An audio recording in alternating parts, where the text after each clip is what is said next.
मोदी को आइसोलेट करने की कहानी। सोची समझी, रणनीतिक रूप से, योजना के रूप से, प्लानिंग के रूप से। और ये किस्सा समझ तो पहले आना शुरू हो गया था, लेकिन अगर कोई व्यक्ति इतना जिद्दी हो जाए जितना ट्रंप है और उसके सामने एक दूसरा जिद्दी व्यक्ति आ जाए जिसका नाम मोदी है, तो एक फर्क तो है उसमें।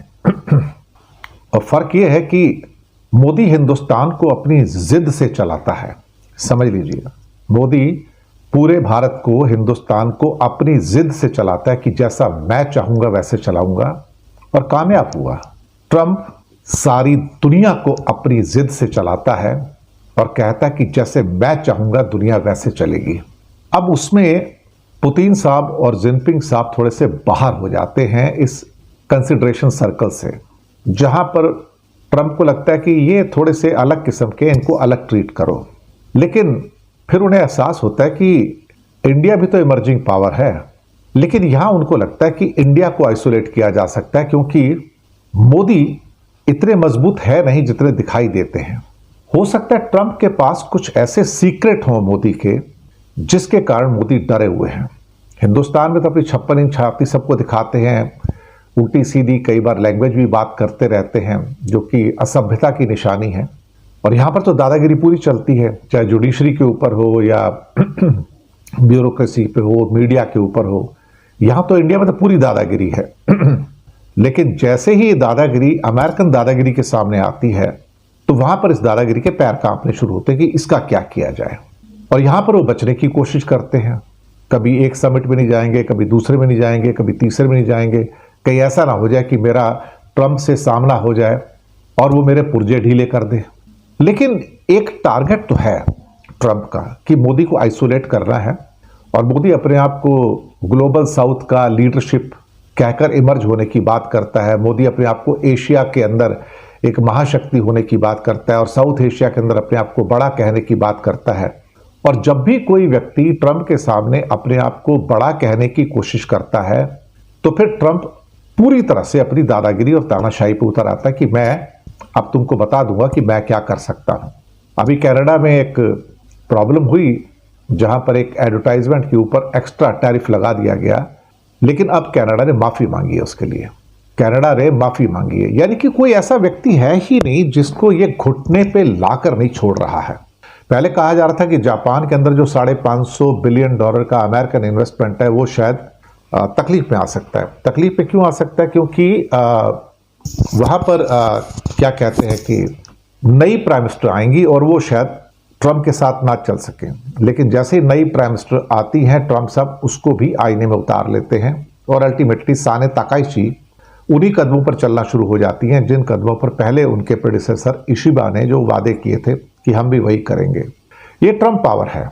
मकसद क्या है कि मोदी को इस समय ट्रंप के द्वारा मिनिमाइज करना, मोदी को आइसोलेट कर देना, और मोदी का पॉलिटिकल कैरियर खत्म कर देना, जहां पे वो हिंदुस्तान का सीन छोड़कर चला जाए। मैं सच कह रहा हूं आपसे, इसे ईगो क्लैश भी कह सकते हैं। मुसीबत मोदी की सिर्फ इतनी आई कि उसके सामने एक ट्रंप जैसा एक और जिद्दी आदमी आ गया, जो एक किस्म से कहा जाए तो मोदी का भी बड़ा भाई था उस मामले में। अच्छा, दोनों को इकोनॉमी की बड़ी समझ है। मोदी भी एक किस्म से, क्या कहते हैं ना, मोदी कम्युनिटी मतलब बनिया कम्युनिटी होती है। एक्चुअली अपने आप को बैकवर्ड शो करते हैं, लेकिन होती बनिया कम्युनिटी है। तो गुजराती लोग तो वैसे भी बिजनेस को ज्यादा बेहतर समझते हैं, और ट्रंप तो खुद बिजनेसमैन है, तो उनसे बेहतर और कौन समझेगा। तो ट्रंप से बेहतर यहां और कौन हो सकता था। अल्टीमेटली भारत के पास कोई रास्ता नहीं बचा, तो भारत को झुकना पड़ता है। बाकी जितने इंडिया के छुटभैये मिनिस्टर हैं, पीयूष गोयल, राजनाथ सिंह, अमित शाह वगैरह, ये कुछ भी कहते रहे कि नया भारत है, किसी के सामने झुकता नहीं है, लेकिन सब बेकार की बातें हैं। अभी तेल के ऊपर प्रतिबंध लगाया तो भारत ने तेल लेना छोड़ दिया ना अल्टीमेटली। और पहले कई बार कहा था ट्रंप ने, भैया तेल लेना छोड़ दो, छोड़ दो, छोड़ दो, वरना फिर तेल की धार देखो और साथ में ट्रंप की मार देखो। अल्टीमेटली ट्रंप ने मार दिया। अब सबकी बोलती बंद है। लोग अमेरिका के प्रेसिडेंट की पावर को अंडर एस्टिमेट कर रहे थे। लोग उसे इंसेन कहते हैं, कंफ्यूज कहते हैं, पागल कहते हैं, लेकिन उसमें एक पैटर्न है। उसने यूएस जायंट्स को, जो मैग्निफिसेंट 7 है, गूगल हो, फेसबुक हो, टेस्ला हो, मजबूर किया कि पैसा यहां लगाओ अमेरिका में, चाइना में जाके लगाने की जरूरत नहीं है। और किसी भी हालत में इंडिया में तो फैक्ट्री नहीं लगाने दूंगा तुमको मैं। इंडिया जाओगे तो वापस तुमको बुला लूंगा मैं, तुम्हारे खिलाफ एक्शन लूंगा। टेस्ला को बोला इंडिया में फैक्ट्री क्यों लगा रहे हो, इंडिया कोई कंट्री है फैक्ट्री लगाने वाला? यही सवाल गूगल से और एप्पल से कि तुम इंडिया में और फैक्ट्री क्यों लगा रहे हो, क्या मतलब है तुम्हारा फैक्ट्री लगाने का, कोई जरूरत नहीं है इसकी। तो डर गए सारे के सारे वो। They're all toeing the line of Trump now. और वादा कर रहे नहीं हम यहाँ इन्वेस्ट करेंगे, हम यहाँ इन्वेस्ट करेंगे। That is the power of Trump. अब मोदी तो पहले अपने आप को अच्छा दोस्त बोलते थे, नरेंद्र मोदी स्टेडियम में उनको लेके गए, बड़ा स्वागत किया, हाउडी मोदी, पता नहीं क्या क्या हो गया, अमेरिका में किया, यहाँ किया, अब की बार सबकी सरकार, सब कुछ कर लिया। लेकिन कहीं ना कहीं तो कोई एक पर्सनल खुंदक जिसे कहते हो गई ना अल्टीमेटली, क्योंकि मोदी जब लास्ट ईयर सितंबर में इलेक्शन था जब प्रेसिडेंट का, तो वहाँ पे मोदी ने भाव नहीं दिया ट्रंप को, और ट्रंप ने कहा भी था कि my friend Modi is coming, he will meet me. तब मोदी को लगता था कि कमला हैरिस जीत जाएंगी और ट्रंप हार जाएगा, तो इसको भाव क्यों देना। मोदी उससे नहीं मिले, फोन भी नहीं किया, बस वो बात गांठ बन के बिठा ली कि अब इसको मार देना है, खत्म कर देना है, इसका पॉलिटिकल कैरियर खत्म कर दूंगा मैं। ये वही कर रहा है, उसी दिशा में जा रहा है। और अभी तो 3 साल बाकी हैं उसके भैया, 3 साल बाकी हैं। 3.25 साल में ये आदमी क्या क्या करेगा इंडिया के साथ भगवान जाने। डील वील की तो बात छोड़ दो अभी, खैर तो भूल जाओ उसको। तो सो कॉल्ड पहले कभी अच्छे फ्रेंड होते थे, अब हॉस्टाइल हैं। और दुश्मनी ऐसी जैसे इंडियन फिल्मों में कई बार आती है ना, बड़ी दुश्मन हो जाती है, कट्टर दुश्मन, खानदानी दुश्मन, बस वैसी दुश्मनी चल रही है इन दोनों की। सच कहा जाए तो इस टर्म में आके हमने देखा कि ट्रंप किसी का भी फ्रेंड नहीं है। अपने खास दोस्त ब्रिटेन या यूरोपियन यूनियन या जापान, ऑस्ट्रेलिया, कोरिया, किसी का भी दोस्त नहीं है। ट्रांजैक्शनल दोस्त है। धंधा की बात करो, धंधे की, वो सबसे धंधे की बात करता है कि मैं तुम्हारे सामान पे ड्यूटी लगाऊंगा, टैरिफ लगाऊंगा, तुम मेरे सामान पे नहीं लगाओगे। और मनवाने में कामयाब हो गया। यूनाइटेड नेशन को, WHO को, WTO को, वर्ल्ड ट्रेड ऑर्गेनाइजेशन को उठा के खिड़की से बाहर फेंक दिया। बोलता जरूरत नहीं तुम्हारी, भाग जाओ यहाँ से, अपने रूल अपने पास रखो, मैं नया वर्ल्ड ऑर्डर बनाऊंगा। और बना दिया उसने। इस नए वर्ल्ड ऑर्डर में उसको चैलेंज करने वाला कोई नहीं है। कोई दुनिया में ऐसी अदालत नहीं है जहां भारत या चीन खड़े होकर कह सके भैया ये गलत कर रहा है, इसको रोको ना, मतलब ही नहीं है जी। उसके हाथ में लाठी है तो भैंस भी उसी की है। अब मुसीबत ये हो गई है कि ट्रंप जो है एक नेशनलिज्म की राष्ट्रवादी फाइट चला रहा है। मोदी जी भी यही कर रहे हैं। बस फर्क इतना है कि उसका राष्ट्रवाद बड़ा हो गया, ये राष्ट्रवाद छोटा है। वो $30 ट्रिलियन की इकोनॉमी, हम $4 ट्रिलियन की। तो 7-7.5 गुना बड़ी जो इकोनॉमी है जिस कंट्री की, और इंडिया चूंकि ओवर डिपेंडेंट है और अमेरिका के ऊपर ओवर डिपेंडेंट है। $300 बिलियन का इंडिया का एक्सपोर्ट है। अगर वो हिट हो जाता तो हम तो कहीं नहीं जाते ना। 50 लाख भारतीय अमेरिका में रहते हैं, उनका क्या होगा। $140 बिलियन का हमारे पास रेमिटेंसेज आते हैं, उसमें से अच्छा खासा 30-40% तो सिर्फ अमेरिका से आता है। अगर वो आना बंद हो जाए तो हम तो कहीं के नहीं रहेंगे भाई साहब, कहीं के भी नहीं। हमारे पास इतने पैसे नहीं है कि इतने स्ट्रांग नहीं है कि हम कुछ भी कर पाएं। और फिर अमेरिका के पास वर्ल्ड बैंक और IMF की पावर भी है जो हमारे पास नहीं है ना। अब यही नेशनलिज्म था जहां पे ट्रंप साहब ने बहुत सारे लोगों को डिपोर्ट किया, और इंडियंस को तो खास तौर से बहुत बेइज्जती करके डिपोर्ट किया। हमें तो हॉन्डुरास और ग्वाटेमाला के बराबर रखा गया ना, हथकड़ियों में, बेड़ियों में डाल के हिंदुस्तानियों को भेजा गया, चाइनीज को नहीं भेजा। देखो, 2 अलग अलग इक्वेशंस हैं। अमेरिका के लिए चाइना मैटर करता है, इंडिया मैटर नहीं करता। India is a non entity. China के लिए अमेरिका मैटर करता है, इंडिया मैटर नहीं करता। India is a non entity for China, क्योंकि हम चाइना के बराबर नहीं है, हम अमेरिका के बराबर भी नहीं है। वो $20 ट्रिलियन की इकॉनमी है तो वो 30 की, तो आधी तो दुनिया की इकॉनमी इन 2 देशों की है। तो हम कौन है वहां पर, बेगानी शादी में अब्दुल्ला दीवाना। हमारा तो यही हाल है ना। हम अपने आप को जितना मर्जी बड़ा कह लें, लेकिन हमारे अंदर उतनी ताकत अभी है नहीं। एक्चुअली फाइट ऑफ नेशनलिज्म कह सकते हैं उसको आप। वो अपनी फाइट लड़ रहे हैं, राष्ट्रवाद की है यहाँ पर, राष्ट्रवाद की। लेकिन मोदी का राष्ट्रवाद का मतलब सिर्फ चुनाव होता है, सिर्फ चुनाव जीतना है इसको। मोदी को सत्ता चाहिए, मोदी को देश से कुछ नहीं लेना देना। लेकिन ट्रंप को देश से लेना देना, वो देश के लिए कर रहा है कुछ ना कुछ। अभी लोग वहां पे नाराज हैं, लेकिन हिंदुस्तान में मोदी का नेशनलिज्म मतलब सिर्फ हाईवे बनवाना, पैसा खाना बस। क्योंकि इंफ्रास्ट्रक्चर के अंदर ब्रिज बनाओगे, हाईवे बनाओगे, वहां से पैसा कट होकर मिलता है तुमको। तभी तो बीजेपी और सो कॉल्ड RSS के दफ्तर 5 स्टार सितारा होटल बन गए सारे के सारे। पैसे कहाँ से आ रहे हैं, यहीं से आते हैं ना। कमीशन के पैसे 10%, 20%, 30%। और गडकरी भी क्या कर रहे हैं, वही तो कर रहे हैं, राष्ट्रवाद की कमाई खा रहे हैं ना। राष्ट्रवाद का मतलब सब फ्रॉड है एक्चुअली देखा जाए तो। ट्रंप साहब पहले भी हार्ली डेविडसन की कहानी बहुत गाया करते थे कि इंडिया बहुत ड्यूटी मारता है। ये बात तो सही है कि India is the king of tariff. हम चाहते हैं कि दुनिया हमारे लिए दरवाजे खोले, लेकिन हम दुनिया के लिए दरवाजे नहीं खोलेंगे। हम चाहेंगे कि हमारा मक्खन, हमारे मिल्क प्रोडक्ट्स अमेरिका चले जाएं, ऑस्ट्रेलिया चले जाएं, और जाते भी हैं। लेकिन हम उनके मिल्क प्रोडक्ट के लिए अपने दरवाजे नहीं खोलेंगे। हम चाहते हैं कि हमारा एग्रीकल्चर प्रोडक्ट जो है बाहर जाए, लेकिन इनका एग्रीकल्चर प्रोडक्ट हमारे यहाँ नहीं आना चाहिए। यहां से कहानी थोड़ी सी बदल जाती है। अब सवाल यहां पर यह है कि ट्रंप तो नाराजगी तो है ट्रंप की मोदी से, रोज कहेगा Trump Modi is a great friend, he is very tough negotiator, he is great, I admire him. लेकिन ये सब कहने की बातें हैं। जब जब वो कहेगा कि आई एडमायर हिम, समझ लो भैया एक और भिगो के मारेगा, और मार रहा है। अब तो पैटर्न बड़ा स्पष्ट हो गया ना। जो लोग इंडिया में आके फैक्ट्री खोलना चाहते थे अमेरिकन, उनको धमका दिया इंडिया में फैक्ट्री मत खोलना। टेस्ला को बोला, इलॉन मस्क को, don't open a factory in India, India is not worth place to open factory. Apple को बोला, गूगल को बोला, अपने ऑफिस मत खोलो यहाँ पे। सब डरे हुए अल्टीमेटली। उसके बाद डॉलर तो स्ट्रांग हो रहा है। अगर कुछ अमेरिका की इकोनॉमी वीक हो रही होती तो डॉलर क्यों स्ट्रांग होता था? क्योंकि दूसरी करेंसी नहीं है, और रुपया डाउन होता जा रहा है, ऑलमोस्ट 90 रुपये टच करने के आसपास घूम रहे हैं। अब सवाल यहाँ पर ये आता है कि जहाँ जाते हैं अपना ट्रंप साहब बोलते हैं 55 या 60 बार मुझे लगता हो चुका है कि आदमी बोल चुका है कि मैंने सीज फायर करवाई है। हर जगह बोलते हैं मैंने सीज फायर करवाई। अब कहता है मैंने रूस से तेल लेना बंद करवा दिया। मोदी ने मेरे को बोला मैं तेल लेना बंद कर दूंगा। अंदर से कहा होगा उसने कि तू तेल लेना बंद कर दे, नहीं तो मैं तेरी तेल पानी सब बंद कर दूंगा मैं। तो मोदी डर गया अंदर से, और मोदी का तेल पानी बंद कर दिया उसने। एक्चुअली देखा जाए तो मोदी की हालत खराब है इस टाइम। तो Trump is hitting Modi continuously, इसमें कोई शक वाली बात नहीं है। अमेरिका चाहता है कि भारत वो अपना मल्टी पोलर सिद्धांत छोड़ के कहे भैया अमेरिका ही भगवान है, अमेरिका को एक्सेप्ट करना पड़ेगा। अब इंडिया के लोग भी कह रहे हैं कि अमेरिका को तो एक्सेप्ट कर लेते हैं, चाइना को एक्सेप्ट नहीं करते।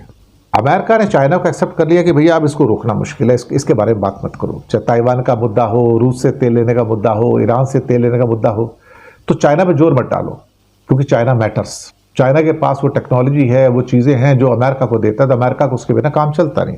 तो अमेरिका समझ गया ये दूसरी पावर है, इसके ऊपर जोर मत डालो, छोड़ो, इससे मत उलझो, लेकिन इंडिया को मारो। एक्चुअली वो इंडिया को भी नहीं मार रहा, देखा जाए तो वो मोदी को मार रहा है एक्चुअली। अब दुनिया में सुपर पावर के नाम पे दो ही पावर है, रशिया तो पावर बचा नहीं, तो ले दे के अब पूरी दुनिया के अंदर अमेरिका और चीन की रेस है। अमेरिका अभी थोड़ा आगे है, तो इंडिया उनके लिए इंपॉर्टेंट नहीं है। ना इंडिया अमेरिका के लिए इंपॉर्टेंट है, ना इंडिया चाइना के लिए इंपॉर्टेंट है। हम अपने बारे में जितना बड़बोलापन करना चाहें कर सकते, कोई दिक्कत नहीं है। दूसरी, हमारी अमेरिका पे ओवर डिपेंडेंस बहुत ज़्यादा है। हमारी सबसे बड़ा फेलियर क्या हुआ? अमेरिका ने इकोनॉमिक या इकोनॉमी बेस्ड डिप्लोमेसी को बढ़ावा दिया। कहता है डिप्लोमेसी वगैरह कुछ नहीं, धंधे की बात करो, धंधे के ऊपर डिप्लोमेसी चलेगी अब। यानी कि जो मैं चाहूँगा बिजनेस की बात करो, ये डिप्लोमेसी, बाकी जो नाइस वर्ड्स है ना, ये है वो है फलाना ढिगाना है, ये सब बढ़िया बढ़िया शब्द अपने पास रखो, इनका कोई मीनिंग नहीं है। बात करो टेबल पे, धंधा क्या दे रहे हो मेरे को। भाई चाइना से भी जो डील हुई है धंधे की बात हुई ना, कि देख भैया तू मेरा सोयाबीन खरीद, मैं तेरा रेयर अर्थ ले लूँगा, साथ में ये कर, साथ में ये कर।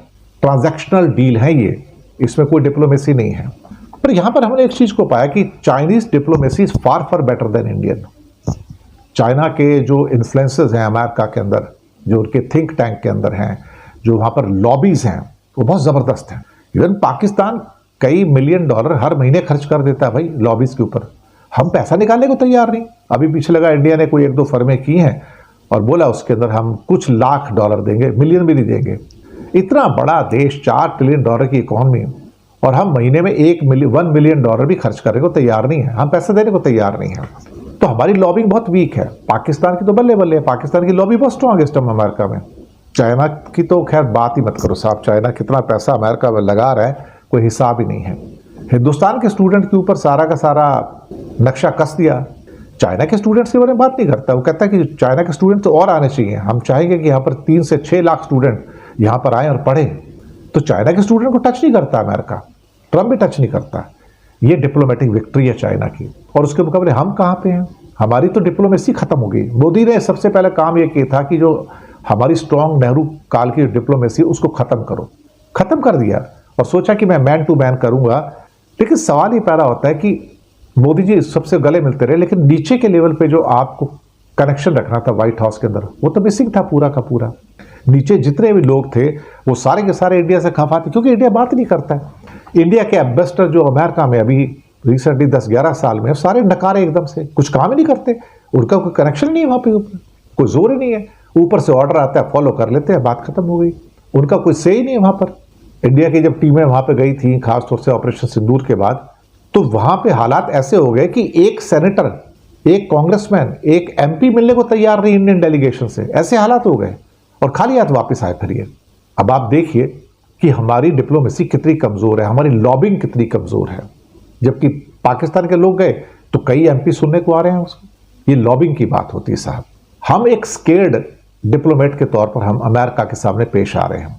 चाइना बोल्ड डिप्लोमेट के तौर पर आ रहा है और चाइना इतनी जल्दी झुकता भी नहीं है और बात भी कम करता है। तो ये जो फाइट है इस टाइम जो है वो चाइना और अमेरिका के बीच में, और दोनों अब एक तरह से दोनों को रिस्पेक्ट मिल रही है, लेकिन इंडिया इस पिक्चर में कहीं नहीं है। हम लोग सोचते हैं कि हम हिंदुस्तानी राज करेंगे, हिंदुस्तानी हर जगह। क्या है ना कि अगर आपको गलत फहमी में जीना है तो जीते रहो, उससे क्या फर्क पड़ता है। हमारी तो डिप्लोमेसी, कूटनीति सारी वियर्ड हो चुकी है ना, किसी को अकल ही नहीं है कोई भी। चाइना के कार्टल्स जो है बहुत स्ट्रांग है। मोदी ने क्या किया कि आके पहले जो कुछ प्लेटफॉर्म थे, जैसे एशिया में हमारा साउथ एशिया में था सार्क, वो खत्म कर दिया। मुझे सार्क नहीं चाहिए, पाकिस्तान नहीं होना चाहिए, नेपाल नहीं होना चाहिए। नेपाल ऐसे करे, बांग्लादेश ऐसे करे। अपनी शर्तों के ऊपर मोदी जी साउथ एशिया में रूल करना चाहते थे। जो आदमी साउथ एशिया नहीं संभाल पाया वो दुनिया की डिप्लोमेसी कैसे संभालेगा। अब दुनिया में रशिया तो खत्म हो चुका है, अब दो ही पिलर हैं, या अमेरिकन पिलर है या चाइनीज पिलर है। अब दोनों एक दूसरे के साथ में हैं, दोनों एक दूसरे की नुआंसेस को समझते हैं, रिस्पेक्ट करते हैं और साथ में रहते हैं। लेकिन दोनों का मकसद एक है कि मोदी को मिनिमाइज किया जाए, मोदी के कद को कम किया जाए। और इस मामले में चाइना यानी कि शी जिनपिंग और साथ में ट्रंप, ऐसा लगता है कि मोदी के साइज को कट करने में कामयाब हो गए हैं। मोदी परेशान है। इतना मोदी अपने आप को असहाय, डरा हुआ, खौफजदा, कमजोर कभी महसूस नहीं किया 11 साल में जितना अब कर रहा है। लोग भी कह रहे हैं कि कमजोर मोदी है जो अमेरिका का सामना नहीं कर सकता, बात नहीं कर सकता। कुछ लोग कहते हैं नहीं नहीं, मोदी अगर नहीं बोल रहा तो अच्छी बात है, ये डिप्लोमेसी कर रहा है। ये डिप्लोमेसी नहीं है, अब ये असहायपन है, अब ये खौफ है, डरा हुआ प्राइम मिनिस्टर। क्योंकि मोदी को पता लग चुका है कि अमेरिका और China care two hoots for India right now. अब सवाल ही पैदा होता है कि मोदी को ट्रंप के बारे में कॉन्फिडेंस क्यों नहीं आ रहा है, उसका सामना करने से क्यों डर रहा है, इतना बड़ा डिप्लोमेसी में डिस्कनेक्ट क्यों है। ऊपर से एक विदेश मंत्री पाला हुआ है जोकर, जयशंकर। पहले हमारे टाइम में, पुराने टाइम में देखो तो एक से एक शानदार हमारे पास फॉरेन मिनिस्टर थे। सुषमा स्वराज थी, प्रणब मुखर्जी थे, स्वर्ण सिंह थे, इंदिरा गांधी थी, और ना जाने कितने स्ट्रांग, जसवंत सिंह भी थे, कितने स्ट्रांग विदेश मंत्री पैदा हुए साहब, कितने स्ट्रांग हुए हैं और वो लीडर्स थे। प्रॉब्लम मोदी की है कि मोदी ने सारी लीडरशिप ही खत्म कर दी ना। हमारे तो इंडिया में बीजेपी के अंदर लीडर्स ही नहीं है, लीडर्स का विजिबिलिटी भी नहीं है, उनका नाम भी सुनने को नहीं मिलता है। वो लोग क्या काम करते हैं ये नहीं पता। निर्मला सीतारमण को ये नहीं पता कि फाइनेंस मिनिस्ट्री क्या है। सुब्रमण्यम स्वामी उसको गाली देते रहते हैं। राजनाथ सिंह, उनको तो हर 2-4 महीने के बाद एक वाक्य बोलना होता है, पाकिस्तान को सबक सिखा देंगे, पाकिस्तान को सबक सिखा देंगे। इसके अलावा राजनाथ को और कुछ आता नहीं। लेकिन राजनाथ के पर काट के उसकी जो सो कॉल्ड सेंसिटिविटी थी या जो उसको कद था उसको खत्म कर दिया मोदी ने। पीयूष गोयल कुछ है नहीं उनके सामने, हरदीप पुरी कुछ है नहीं उनके सामने। एक ले दे के अमित शाह है, अमित शाह विदेश जाता नहीं, अमित शाह को डिप्लोमेसी की समझ नहीं है। तो अमित शाह का एक ही काम है इंडिया में जिसके लिए परफेक्ट है, मैनिपुलेशंस। तो इंडिया में मैनिपुलेट कैसे करना है और मोदी का कद कैसे बढ़ाना है ये अमित शाह से पूछो। लेकिन कभी कभी जब वक्त बुरा आ जाए तो अमित शाह भी क्या करेगा उसमें। हमने क्या किया कि लीडरशिप खत्म करके हमने सब कुछ बाबू लोगों को सौंप दिया। अब बाबू लोग जो थे सारे के सारे ब्यूरोक्रेट्स, उनको लीडरशिप नहीं आती, वो कागजी कार्रवाई कर सकते हैं। उनके अंदर एक लीडरशिप का, डोमेन का, बड़ा डिसीजन लेने का जो जज्बा होता है ना, वो नहीं है। दूसरा, मोदी जी को इस समय कोई भी पॉलिटिकल इनपुट्स नहीं मिलते हैं, जो डोमेस्टिक इनपुट्स होते हैं ना वो मिलते ही नहीं उनको। नीचे किसी में हिम्मत नहीं कि मोदी को बात करके कह सके कि नीचे क्या हो रहा है। कोई बात नहीं करता, सब चुप, आगे पीछे से करके कोई अजीत डोभाल तक खबर पहुंचाता है, कोई पीएमओ को यार वो मोदी जी को बता देना, कुछ ऐसा कर लेंगे, कुछ हो जाएगा, देख लो ये बात पहुंचा दो। तो उनके पास इनपुट्स पहुंचता ही नहीं है वहां पर, उन्हें पता ही नहीं कि नीचे इस टाइम क्या हो रहा है। यहां पे डिस्कनेक्ट पैदा हो रहा है। ये ठीक है कि अभी तक उनकी जो छवि चल रही है उनको वोट दिलवा रही है, लेकिन उन्हें यह नहीं पता लग रहा कि उनके नीचे हिंदुस्तान में हो क्या रहा है। उन्हें यह नहीं पता लग रहा कि डिप्लोमेसी में हो क्या रहा है। और जयशंकर जैसा पपट आएगा जिसको बोलना नहीं आता, वो विदेश मंत्री है क्या? वो जोकर ज्यादा है, एक चपड़ासी ज्यादा है। एक किस्म से मैसेज लेके जाना, चिट्ठी लेके जाना मोदी की, वहां लेके चले जाना, उस चिट्ठी को पढ़ देना, वापस आ जाना। वही तो कर रहा है वो। और किया उसने, एक लिखी लिखाई स्पीच होती है, बस वही तो कर रहा है। अब हमारे पहले फॉरेन सेक्रेटरी भी स्ट्रांग होते थे और वो प्रधानमंत्री से डायरेक्ट बातें भी कर सकते थे।